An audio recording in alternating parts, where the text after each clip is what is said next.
syariah itu pengelolaan keuangan itu nggak berlaku untuk orang muslim doang. Ini berlaku universal, gitu. Termasuk juga untuk yang non muslim gitu ya. Karena terkait dengan syariah ini adalah ilmu tentang mengenai cara-cara bermuamalah, berinteraksi antara manusia ke manusia gitu ya. Dan ini biasanya itu adalah yang secara universal gitu ya. Kalau bank syariah itu sudah ada yang ngatur dari OJK-nya maupun juga ada yang mengawasi dari sisi kepatuhan prinsip syariahnya. Itu yang pertama. Yang artinya apa? Artinya nggak usah ragu lagi. Bank syariah manapun itu pasti sudah patuh sebagai prinsip kaidah syariah. Karena dengan itu lambat laun pasti akan keuangan syariah jadi makin lama makin besar. Gitu. Dan sekarang berarti Mbak Ria udah pasti harus punya jago syariah dong. Iya, japri aja nanti ya Mas Agung. Cicilan rumah tadi menarik sekali buat saya.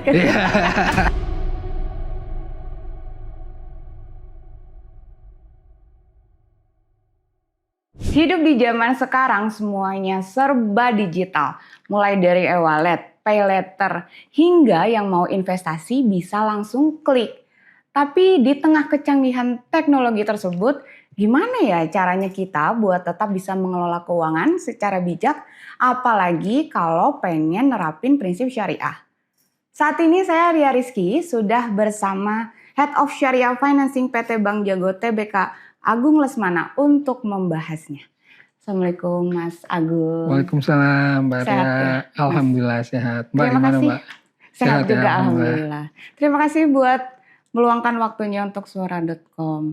Ya. Kebetulan ada Mas Agung di sini. Kita mau ngomongin pengelolaan keuangan nih. Terus nanti ada pembahasan soal keuangan syariah. Tapi kita dimulai dulu dengan pengelolaan keuangan. Ini buat milenial dan juga Gen Z masih banyak yang bertanya-tanya nih.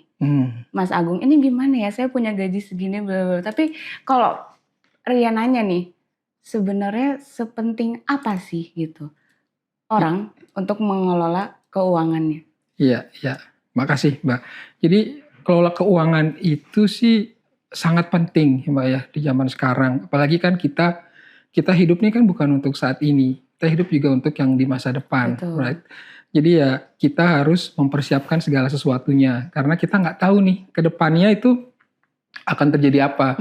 Contoh yang paling barusan terjadi kan, ada COVID-19. Itu tiba-tiba tahun 2020 tiba-tiba ada COVID. And then yang tadinya kita offline jadi online semua gitu ya. Banyak terjadi PHK segala macam. Nah ini kalau nggak kita punya cara pengelolaan keuangan yang baik, bisa kacau balau ya kan ya. Apalagi pada saat masa COVID tersebut. Nah dari sisi syariah, dan ini sebenarnya sudah dijelaskan Mbak Ria di dalam Al-Quran. Jadi di Al-Quran surat Yusuf 47-49, di situ dibilang bahwa Nabi Yusuf nih, jadi ada seorang raja waktu itu bermimpi mengenai kok saya ada bermimpi tentang ada sapi gemuk dimakan oleh sapi kurus dan seterusnya gitu ya. Akhirnya Nabi Yusuf mentakwil mimpinya ini. Nah di situ dijelaskan bahwa kita itu harus walaupun kita usaha ya menanam, menabung, berusaha gitu. Di situ dijelaskan selama 7 tahun. Dan diminta setelah 7 tahun berikutnya itu ada masa sulit. Takwil mimpinya itu ya. Sehingga kita diminta untuk mempersiapkan nih di masa-masa sulit. Pada saat kita lagi berlonggar, lagi berkecukupan gitu ya. Nah itulah pentingnya kelola keuangan. Jadi kita memang harus mempersiapkan segala sesuatunya ke depan. Karena kita nggak tahu kejadian besok terjadi apa gitu. Gitu sih Mbak Ria, jadi pentingnya. Dan apalagi zaman kan sekarang sudah berubah nih ya. Betul. Perilaku yang tadinya tadi offline, pengen tatap muka, sekarang ada kejadian yang COVID tadi mengakselerasi digital kan. Sehingga mau nggak mau ya kita juga harus adapt terhadap perubahan tersebut kan. Salah satunya adalah digital. Dan sekarang banyak produk keuangan itu yang digital gitu ya. Nah ini kita sebagai ya Gen Z, dan milenial, anak-anak muda yang udah terbiasa dengan digital, ya berarti memang harus paham nih cara pengelolaan keuangan dengan cara digital dan cara syariah. Dan jago memprovide kebutuhan ini gitu. Tapi ini kan berarti kan kita ada pilihan di masyarakat ini pengelolaan keuangan secara konvensional dan juga pengelolaan secara syariah gitu. Nah yang jadi pertanyaan itu nggak banyak yang sebenarnya banyak yang udah pada denger gitu. Oh ini syariah. Ada yang ini apa namanya halusnya nih Mas. Oh ini bank biasa, oh ini syariah. Oh ini bank biasa, oh ini bank muslim. Rata-rata kan kayak gitu ya. Tapi kita nggak ngerti gitu. Maksudnya konsep pengelolaan keuangan syariah itu kayak gimana sih Mas? Secara sederhananya lah. Ya, jadi sebenarnya secara sederhananya syariah ini sebenarnya nggak, pertama ya, syariah itu keuangan itu nggak berlaku untuk orang muslim doang. Ini berlaku universal, gitu, termasuk juga untuk yang non muslim gitu ya. Karena terkait dengan syariah ini adalah ilmu tentang mengenai cara-cara bermuamalah, berinteraksi antara manusia ke manusia gitu ya. Dan ini biasanya itu adalah yang secara universal gitu ya. Nilai-nilai yang diajarkan di dalam syariah tersebut gitu ya. Jadi keuangan syariah secara konsepnya itu dengan cara yang bank biasa itu sebenarnya sama. Cuma memang ada hal-hal yang ditekankan dalam syariah ini. Misalnya asas itu berkeadilan, asas transparansi, nggak boleh ada goror. Goror itu sesuatu yang tidak jelas gitu ya. Kemudian tidak boleh ada riba gitu. Jadi ada larangan-larangan yang memang itu menjadi apa ya, pokok yang harus dipatuhin oleh bank-bank syariah gitu ya. Termasuk di dalamnya itu bagaimana cara mengelola keuangan yang baik gitu ya. Itu juga ada rambu-rambu yang harus dipatuhin oleh bank syariah gitu. Kalau misalnya Bank Jago kan punya juga ya produknya. Betul. Pengelolaan keuangan secara syariah terus digital lagi. Betul. Nah itu bisa dijelaskan nggak itu manfaatnya? Kegunaannya juga buat masyarakat itu seperti apa? Banyak manfaatnya ya Mbak. Pertama, tadi Bank Jago ada salah satu, di Bank Jago itu ada unit usaha syariah ya, yang dimana unit usaha syariah ini memang mengeluarkan produk-produk dan layanan yang berbasiskan produk syariah. Nah, kalau syariah sendiri sebenarnya itu adalah, kalau namanya unit usaha syariah, kalau sesuai aturan nih Mbak ya, kalau kita coba dulu ya sedikit mengenai cerita mengenai ini, bahwa di syariah itu ada namanya selain mematuhi prinsip syariah itu ada yang ngawasin, namanya Dewan Pengawas Syariah. Oke, itu di bawah itu di bank, di bank. Jadi di dalam unit usaha syariah ada namanya Dewan Pengawas Syariah yang dimana anggotanya ini adalah direkomendasikan oleh DSN MUI, Dewan Syariah Nasional Majelis Ulama Indonesia. Nah, Dewan Pengawas Syariah ini itu mempunyai kewajiban memastikan produk dan layanan yang keuangan syariah yang dikeluarkan oleh Bank Jago unit usaha syariah itu sudah comply atau sudah patuh terhadap prinsip dan kaidah syariah gitu. Nah, produk-produknya apa? Produk-produknya sih sebenarnya standar seperti bank biasa, ada produk tabungan gitu ya, ada produk deposito gitu, ada produk giro itu penghimpunan, maupun juga dari sisi pembiayaan gitu ya. Cuma memang kalau di syariah itu bedanya itu adalah setiap produknya ini harus ada underlying yang jelas. Gitu. Jadi istilahnya ada akadnya ya gitu ya. Ada akad yang jelas. Contoh kayak misalnya tabungan gitu ya. Tabungan itu di bank syariah itu ada tabungan yang berakad wadiah, itu titipan, atau akad yang bagi hasil. Jadi kalau misalnya seseorang atau Mbak Ria gitu ya menabung dengan akad mudharabah nanti mendapatkan bagi hasil. Bagi hasil ini karena bank sebagai penghimpun dana kan menyalurkan nih kepada pihak yang membutuhkan dana kan untuk pembiayaan segala macam gitu ya.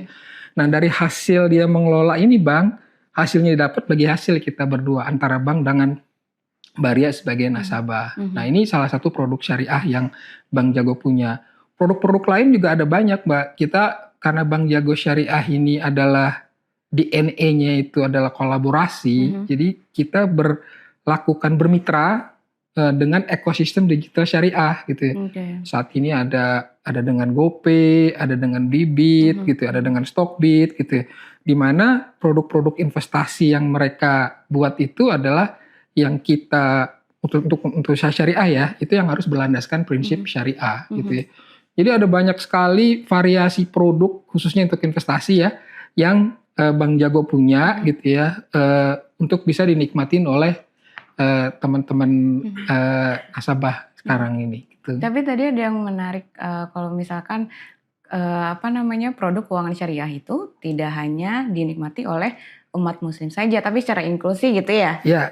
Nah, itu gimana Bang Jago? Maksudnya mengajaknya gitu bagi yang non muslim kayak ya nggak apa-apa gitu, di syariah juga nggak apa-apa. Itu gimana ya?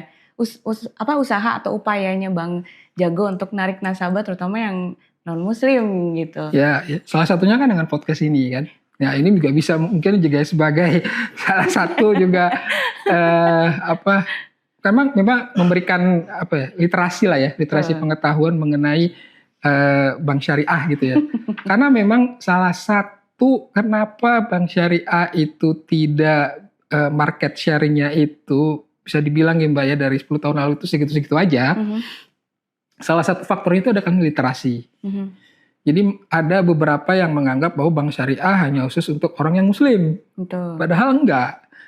Itu bisa berlaku untuk semua agama lah gitu ya. Dan ini bisa dilihat dari bank-bank Eropa. Bank-bank Eropa tuh udah mulai banyak yang juga memiliki tabungan atau bertransaksi di bank-bank syariah. Dan market share-nya juga makin lama makin naik gitu ya. Okay. Nah ini yang mungkin literasi ini yang belum diketahui ya gitu ya. Bang Jago ya selain ini juga kita kan ada banyak seminar, ada banyak kita ada workshop gitu ya, ada banyak kegiatan yang kita lakukan gitu untuk bisa mengedukasi lah gitu terkait dengan bank syariah ini adalah bersifat universal gitu. Tadi kita udah masuk ke pembahasan pengelolaan keuangan syariah. Nah ini kan penonton lagi. Saya teman-teman suara.com, YouTube suara.com ini kan banyak Gen Z sama milenial gitu ya. Terus mungkin ada sebagian dari mereka yang masih belum paham soal pengelolaan keuangan syariah. Sebenarnya seberapa relevan sih pengelolaan keuangan syariah terhadap kehidupan sehari-hari, terutama untuk anak-anak muda nih? Ya. Kalau pertama gini, mungkin saya sedikit singgung mengenai kenapa harus syariah dulu ya. Kadang ini syariah nggak sih gitu ya. Gitu. Jadi pertama yang perlu mungkin teman-teman ketahui itu adalah terkait dengan bank syariah tadi yang seperti saya jelaskan bahwa kalau bank syariah itu sudah ada yang ngatur dari OJK-nya maupun juga ada yang mengawasi dari sisi kepatuhan prinsip syariahnya. Itu yang pertama. Yang artinya apa? Artinya nggak usah ragu lagi. Bank syariah manapun itu pasti sudah patuh sebagai prinsip kaidah syariah. Gitu ya. Terus mengenai relevansinya yaitu karena syariah itu tadi prinsip yang dipegang oleh bank syariah ini adalah sebenarnya tadi memberikan keadilan, transparansi, kebermanfaatan gitu ya. Dan ada underlying dalam setiap transaksinya itu yang jelas gitu ya. Jadi tadi misalnya kayak contoh tabungan gitu ya. Karena kalau di syariah kan nggak ada bunga nih gitu ya. Jadi akadnya apa? Akadnya adalah akad titipan gitu ya. Jadi jelas tuh. Artinya apa? Jadi nanti teman-teman kalau nabung di bank syariah sifat akadnya itu titipan. Jadi artinya nggak diberikan tambahan atau bunga segala macam gitu ya. Tapi kalau sifatnya bagi hasil, karena bagi hasil itu kan kayak kita berdua nih bersetuju untuk yuk kita membiayai usaha si A gitu misalnya. Kan atas dasar itu kan kita berbagi hasil. Nah itu berarti bank itu menawarkan itu berkeadilan gitu. Artinya transparansi jelas di awal gitu. Sehingga nggak usah khawatir lagi bahwa ini relevan apa enggak sih syariah, itu pasti syariah. Dan relevansinya karena secara digital sekarang kan udah zamannya udah nggak lagi manual ya, semua udah digital gitu.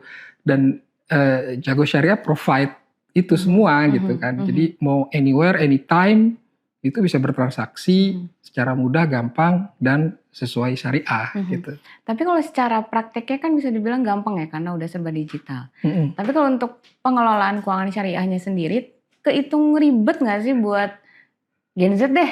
Buat Gen Z, Gen Z kan kalau misalkan disuruh kayak ribet nih gitu. Kalau misalnya di Bang Jago ribet nggak tuh? Iya, ribet itu kan sebenarnya karena belum terbiasa gitu kan. Ya kan, awalnya kan kita biasa ribet karena kita belum pernah melakukan itu kan gitu ya. Tapi kalau sekali coba itu pasti langsung jatuh hati kalau menjaga itu. Hai. Karena emang semudah itu di Jago gitu. Jadi contoh begini, kalau bicara kelola keuangan itu kan banyak aplikasi-aplikasi yang yang mengeluarkan itu kan. Banyak kalau kita download di Play Store, di Google gitu. Cara mengelola keuangan segala macam bisa gitu ya. Tapi itu kan hanya sebatas aplikasi gitu ya. Dia tidak connect kepada sumber duitnya. Jadi jadi bikin ribet nih gitu kan. Nah, Jago mencoba mengcombine ini gitu ya. Artinya dalam satu aplikasi gitu ya. Sehingga kelola keuangan itu jadi lebih mudah dan lebih seamless gitu ya. Kalau dulu zaman saya itu waktu pertama kali kerja dan dapat gajian, itu biasanya saya diajarin sama ibu saya, kamu pilahlah mana yang buat nanti tabungan atau buat kebutuhan. Caranya dengan apa Mbak? Dengan amplop. Iya, disisihin. Kan? Dengan amplop manual kan. Ini relate banget sama milenial. Ya, amplop manual gitu kan. Tapi kalau sekarang digital kan udah nggak, udah ini lagi kan, udah nggak penting lah itu amplop kan kemana-mana bisa cecer. Nah, di Jago dengan cara digital. Nah, Jago itu memprovide ada kantong-kantong yang bisa teman-teman gunain. Jadi misalnya begitu nanti terima project gitu kan, dapat duit dari orang tua gitu ya, misalnya dari misalnya mahasiswa jadi asisten dosen dapat proyek, dapat gajian gitu ya, langsung sisihin ini buat saya makan, create kantongnya, ini buat jalan-jalan gitu kan, ini buat ngopi-ngopi gitu ya. Jadi udah langsung dibuat kantong-kantong. Nah ini kan artinya apa? Artinya udah langsung aplikasi Jago Syariah ini sudah sebagai financial planner juga. Karena memaksa dong. Memaksa si saya sebagai pengguna tabungan Jago udah langsung menjadi bisa jago mengelola keuangan kan. Karena udah create kantong-kantong kan. Beda sama yang lainnya lah gitu ya kan. Berarti nggak perlu kita download aplikasi lainnya udah cukup di sini karena udah mengelola. Oh saya udah misalnya ngopi saya jatahin sebulan 1 juta misalnya gitu ya. Nanti di situ kan kalau misalnya mau bayar pakai kris gitu kan, cukup pakai debitnya itu dari kantong yang udah saya jatahin ini kan. Gitu. Jadi nggak lagi nggak kecampur sama yang kantong-kantong lainnya misalnya untuk jalan-jalan nih misalnya kan healing gitu ya. Nah ini nggak kecampur lagi, jadi udah dibatasin di sini. Gitu. Jadi menarik karena kita ngomongin soal pembagian sederhananya kita membahas pembagian gaji lah ibarat kata gitu ya. Ada tabungan, ada dana darurat, terus kita juga zaman sekarang udah diajarin lah gimana caranya kita berinvestasi gitu. Tapi kalau misalnya itu kan secara konvensional ya. Tapi kalau misalnya di syariah itu pembagiannya sama kah atau justru persentasenya berbeda kalau dari kacamata syariah? Kalau itu sih nggak ada bedanya gitu ya. Karena itu adalah hal yang universal lah diajarin. Jadi kan kalau mengatur itu kan ada yang konsepnya itu rumusnya ada yang 5-3-2 ya. Misalnya apa tuh? 5-3-2 50% untuk kebutuhan pokok gitu ya, 30% untuk yang misalnya untuk tabungan atau dana darurat, 20% untuk keinginan. Ada juga 4-3-2-1, ada juga 7-1-1. Jadi macam-macam lah gitu ya.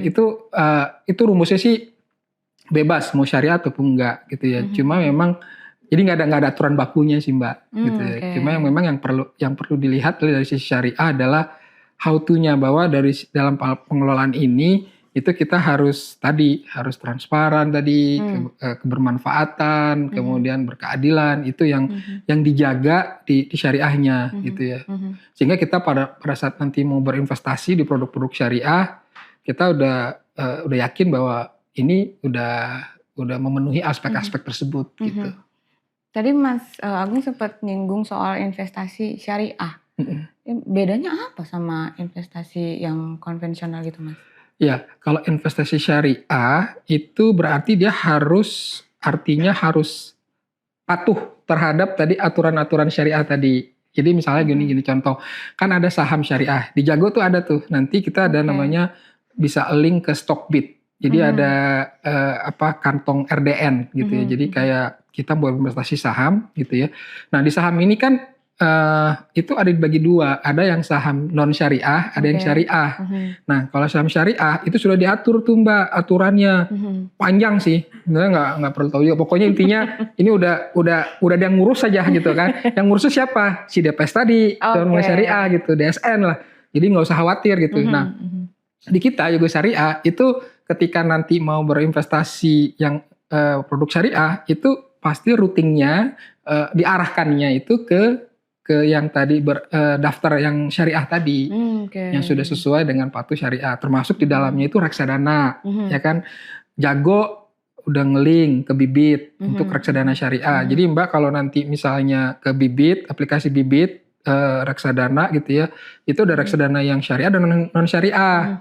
Nah Jago syariah ngelingnya yang ke syariah. Gitu. Jadi tapi sebenarnya kalau misalnya investasi secara syariah itu yang bikin orang jadi menarik gitu, kayak kayaknya gue better nginvest secara syariah deh gitu. Itu apa yang eye catching lah dari sebuah investasi syariah? Ya biasanya kalau syariah ini kan berarti prinsip tadi ya, yang syariah itu menekankan keberlanjutan dan yang halal dan yang etis. Jadi artinya nanti kalau syariah investasinya itu investasi yang sifatnya halal. Jadi misalnya contoh kayak tidak boleh berinvestasi di perusahaan yang memproduksi makanan babi misalnya gitu kan. Kan di syariah di Islam nggak boleh. Ya? Kenapa? Ngatain saya. Canda Mas. Atau alkohol gitu kan. Betul. Itu nggak boleh gitu ya. Jadi ada aturan-aturan itu yang harus dipatuhi oleh tadi produk-produk syariah gitu, sehingga kalau secara kenyamanan, keamanan, kalau sesuai dengan tadi yang digariskan tadi ya, bahwa harus ada keadilan, transparansi, keberlanjutan dan halal itu udah pasti di syariah gitu. Nah tapi kalau misalnya kayak yang alkohol kayak gitu kan biasanya tinggi ya nilainya. Terus ya orang-orang juga mikirnya keuntungan gitu, yang cari ya pasti pengennya yang untung. Itu gimana? Kalah saing dong nanti. Enggak. Kan ini hanya investasi kita kan gini, bahkan banyak produk-produk lain itu yang lebih tinggi, Mbak. Kan itu kan hanya satu produk doang. Karena makanya di syariah itu yang dilihat jangan dilihat yang bolehnya, tapi yang dilarangnya yang mana. Nah itu aja nggak usah diikutin gitu. Dan banyak industri-industri yang secara keuntungan lebih tinggi dibandingkan itu. Gitu. Misalnya nih Ria udah mulai tertarik pengen investasi syariah. Coba kasih saran dong Mas. Gimana caranya, terus baiknya langkahnya Ria tuh seperti apa? Download Jago Syariah. Download, ya itu. Iklan. Lanjut dari situ. Tapi kan dari situ nanti dari aplikasi bank syariah itu di situ banyak sekali yang menawarkan pertama dari sisi cara pengelolaan keuangan ya. Kalau dari sisi pengelolaan keuangan, kalau di sisi Jago Syariah itu udah pasti Mbak Ria itu udah pasti jadi financial planner. Udah langsung udah langsung pintar lah gitu. Beda mungkin dengan yang lainnya gitu ya. Yang kedua, produk-produk syariah ini kan sudah ada di situ. Dan sejak tadi kan udah dijelaskan bahwa ini sudah patuh terhadap prinsip syariah. Dan lagi syariah ini kan nanti bisa memberikan manfaat buat orang lain. Kalau di Jago Syariah itu ada Jago Amal. Jadi bisa bersedekah, berzakat, bangun pagi-pagi ingat sedekah langsung di situ. Jadi udah semua dari kita coba semua kebutuhan terkait dengan transaksi keuangan itu sudah tersedia di situ. Baik itu untuk investasi, sedekah, menumbuhkan uangnya, itu semua ada di situ semua. Itu menarik banget soalnya saya nih jujur ya belum pernah mau tahu lebih dalam gitu soal investasi syariah gitu. Tapi kalau misalnya selain Bang Jago ini sudah ada yang mengembangkannya juga nggak investasi syariah ini selain Bang Jago? Di bank-bank syariah, jadi semua bank syariah kan gini, bank syariah itu kan produknya itu adalah kalau produk bank itu kan adalah tabungan, deposito gitu kan. Tapi kalau produk-produk dan pembiayaan yang cara syariah gitu ya. Kalau produk-produk lainnya seperti reksadana itu kan sudah ada semua gitu ya. Cuma memang bukan bank yang mengeluarkan gitu ya. Tapi bank berkolaborasi dengan perusahaan yang mengeluarkan produk-produk syariah ini gitu. Berarti dapat dikatakan sudah populer atau belum nih gaya investasi pengelolaan keuangan investasi syariah ini di Indonesia? Menurut saya sih belum, karena tadi literasi tadi yang masih rendah gitu ya. Kalau kita bicara mengenai data itu lebih rendah, itu cuma sekitar 12%-an gitu untuk literasi keuangan syariah gitu ya. Sementara kalau bank yang bukan syariah itu lebih tinggi gitu ya. Ya karena memang ya itu tadi ya kita mungkin diajarkan dari kecil itu kan yang karena syariah kan juga baru-baru ini aja yang mulai hype-nya kan. Kalau yang sebelumnya kan ke bank biasa lah gitu ya. Jadinya ya kita udah terbiasa dengan itu gitu. Padahal ada lagi nih yang bisa menawarkan gitu. Yang lebih tadi yang bisa memberikan sama, layanannya sama seperti bank biasa. Cuma memang yang kita lakukan ini adalah dengan tadi kita sesuai dengan guideline gitu ya, arahan aturan gitu syariahnya gitu. Terus di lain kesempatan juga Mas Agung kan sempat bilang ya kalau misalkan Indonesia ini kan mayoritas ya Muslim gitu kan, kemudian baik dari perbankan, kemudian pemerintah juga sudah menggencarkan segala produk syariah termasuk keuangan gitu, tapi peminatnya masih kecil. Itu tadi satu literasi gitu ya, itu menjadi kendala juga buat Bang Jago apa? Gini? Betul. Kalau menurut saya itu ada 4 faktor kenapa masih peminat syariah ini masih belum sebesar yang bank biasa gitu ya. Yang pertama itu dilihat dari sisi supply. Sisi supply itu dari bank-banknya, artinya dari bank yang mengeluarkan produk-produk keuangan syariahnya gitu ya. Produk-produknya itu inovatif apa enggak gitu ya. Dan memudahkan kita sebagai pengguna itu mau nggak bertransaksi secara syariah gitu. Contoh kayak Jago udah mulai mencoba nih secara ada kantong-kantong gitu kan. Nah itu yang inovasi-inovasi keuangan ini yang dari sisi faktor yang dari bank syariah ini yang menurut saya masih perlu ditingkatkan. Sehingga kan kalau ada barang, kalau kita nggak ada barang gimana kita mau belinya gitu kan. Gitu. Itu yang pertama. Yang kedua adalah dari sisi demand-nya. Demand itu dari sisi kitanya nih sebagai pengguna. Tadi dari sisi literasi keuangannya gitu ya. Nggak tahu bahwa bank syariah itu sebenarnya bisa juga untuk yang non muslim gitu ya. Karena nggak ada hubungan ini, nanti kamu masuk syariah ini nanti jadi muslim loh. Nggak gitu kan. Nggak gitu. Ngeri kalau gitu kan. Ini kan cuma kita bertransaksi sesuai dengan cara syariah gitu.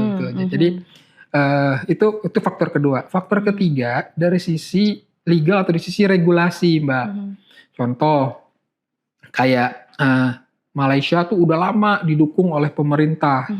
Jadi keuangannya pun juga ngarah ke syariah. Sehingga secara tidak langsung produk-produk keuangan syariah itu juga tumbuh dan disadarin oleh masyarakat. Karena ada dukungan dari regulasi nih. Nah di Indonesia udah mulai. Semenjak Pak Ma'ruf kan jadi wapres. Mulai menggiatkan tuh mengenai keuangan syariah. Bahkan ada sekarang namanya Komite Nasional Ekonomi Syariah. Nah ini yang untuk mengawal roadmap keuangan syariah. Ini termasuk dalamnya nanti ada literasi keuangan syariah, inklusi keuangan syariah dan seterusnya gitu ya. Ini yang ketiga. Yang keempat digitalisasi. Ya sekarang kan udah zamannya harus digital gitu ya. Jadi banyak bank-bank syariah juga yang belum mempunyai secara teknologi itu belum mampu untuk secara digital gitu ya. Nah, Jago merobos ini gitu. Jadi ya Jago itu kan terkenal bank digital gitu ya. Jadi kita mendigitalkan syariah gitu supaya bisa dinikmatin bukan hanya di kota-kota besar, tapi juga sampai dengan ke pelosok gitu ya. Karena sepanjang ada langit dan ada internet gitu kan, bisa akses keuangan syariah. Kejar gitu. terus.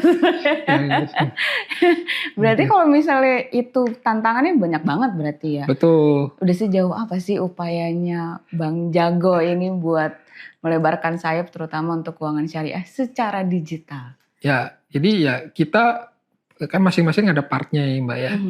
Tadi yang dari 4 itu ya. Kita kalau Bank Jago Syariah ya tadi kita berusaha meningkatkan nih literasi keuangan syariah dari pengguna gitu ya. Salah satunya dari kita nanti banyak mengeluarkan produk-produk yang memang sesuai dengan kebutuhannya pengguna gitu ya. Misalnya ada nanti umroh, haji, zakat, sedekah dan seterusnya gitu ya. Di lain sisi juga kita terus secara konsisten itu juga mengadakan sesi-sesi literasi kayak gini, misalnya dengan kerjasama dengan universitas gitu ya, untuk mengadakan seminar atau workshop mengenai literasi keuangan syariah gitu ya. Dan ini yang perlu memang kita banyakin gitu supaya ternyata syariah mudah ya gitu, simple ya gitu ya.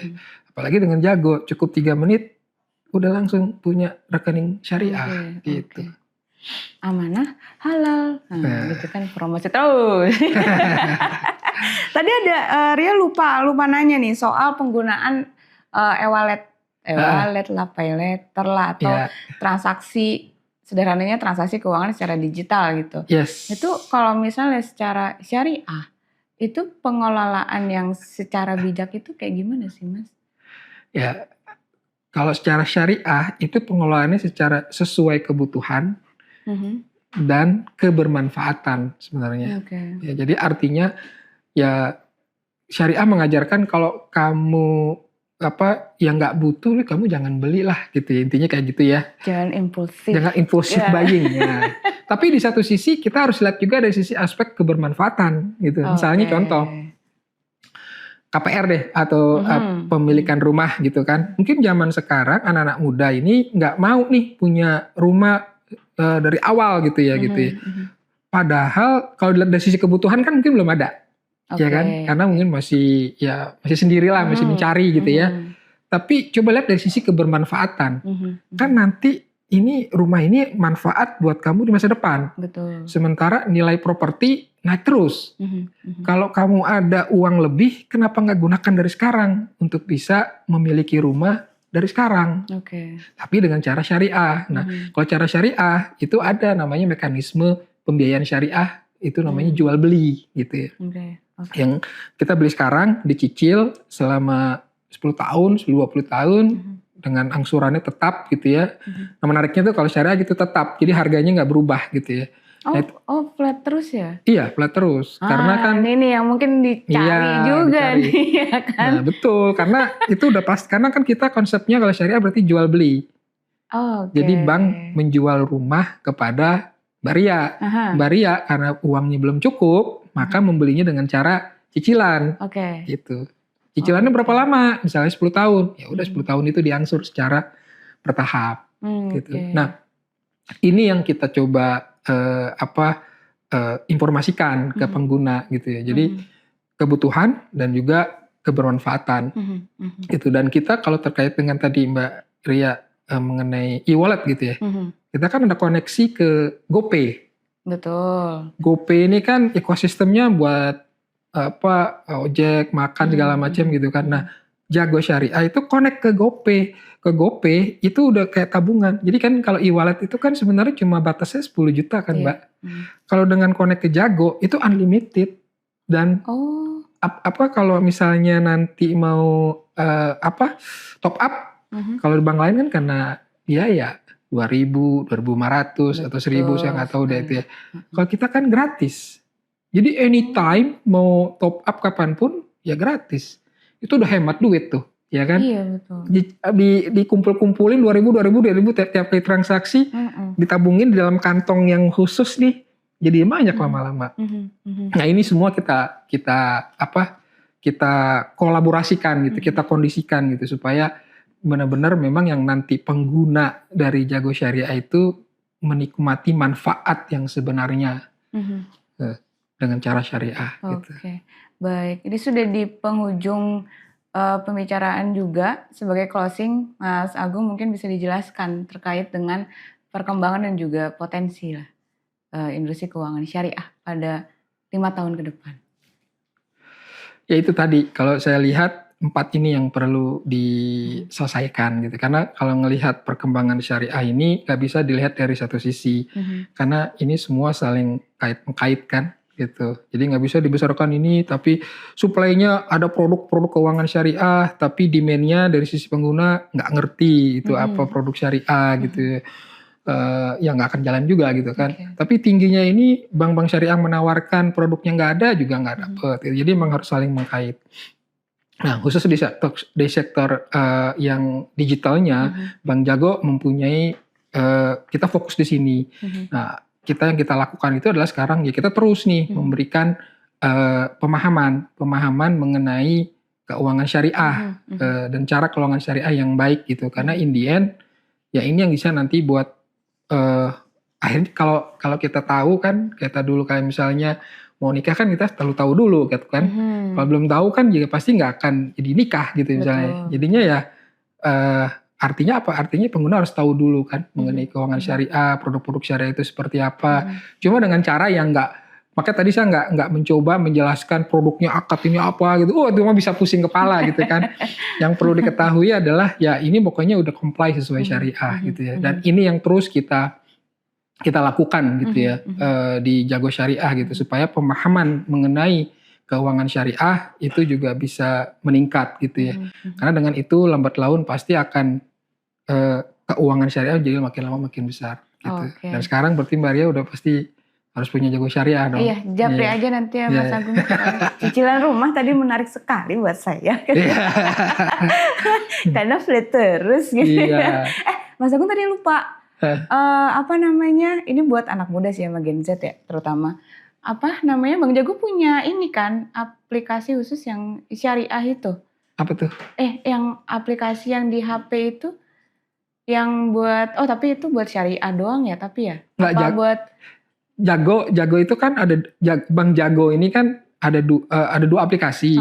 Jago yang biasa sama Jago Syariah. Secara teknologi sama nih dua-duanya. Cuma memang yang satu ini adalah harus patuh sesuai syariah tadi, aturan-aturannya harus sesuai syariah. Dan ini bisa di-download di Play Store, di iOS itu bisa. Gitu. Berarti Ria kalau mau mulai belajar untuk mengelola keuangan syariah, tinggal download aja di situ. Tapi banyak informasinya kan Mas? Ada di situ. Ada penjelasannya semua di situ. Cara-caranya juga ada di situ. Gitu. Baik itu dia. Main download sekarang. Iya.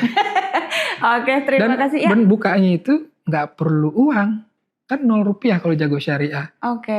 Jadi ya nggak ngendep juga ya. Kita mah kan anak-anak muda suka males kalau ngendep gitu. Iya. Kalau ini enggak deh. Ini enggak, apalagi kan anak-anak muda ini kan berarti ya duitnya ya mungkin dari orang tua belum harus putar gitu buat jajan segala macam gitu. Nah ini kan kalau di bank harus sekian ratus ribu gitu. Ini enggak, ini dengan 0 rupiah juga bisa buka gitu. Dan cukup KTP 3 menit selesai. Jadi langsung bisa transfer, connect ke Bibit, connect ke GoPay.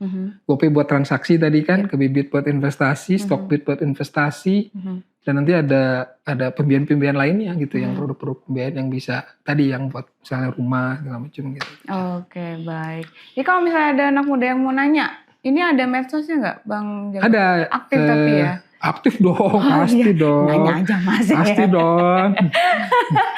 Terima kasih Mas Agung atas waktunya buat Suara.com. Terima kasih buat informasinya juga.